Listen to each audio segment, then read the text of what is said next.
इस वक्त मैं चौक इलाहाबाद में मौजूद हूँ। यहाँ पर मुल्क भर की तरह कश्मीरी भाइयों से इजहार यकजहती के लिए रैलियां निकाली जा रही है। तहसील भर के अंदर असिस्टेंट कमिश्नर चूनिया की ज़ेरे निगरानी यहाँ पर सियासी, समाजी और ताजरों की बड़ी तादाद ने यहाँ पर शिरकत की है। मेरे साथ असिस्टेंट कमिश्नर चूनिया मौजूद है, उनसे बात करते हैं। जी, हम आज इलाहाबाद चौक पर मौजूद हैं, जहां पर तहसील भर से ताजर बरादरान, मजहबी लोग, सियासी लोग और इंतजामिया के लोग मौजूद हैं।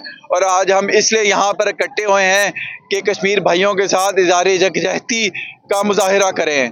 आज हम भारत ने जो मुजालिम ढाए हैं कश्मीर भाइयों पर पिछले 77 साल में, उनकी शदीद मजम्मत करते हैं और इज़हार यकजहती शो करते हैं उन कश्मीर भाइयों के साथ जिन्होंने पिछले 77 साल में कुर्बानियां दी और शदीद मुजालिम बर्दाश्त किए।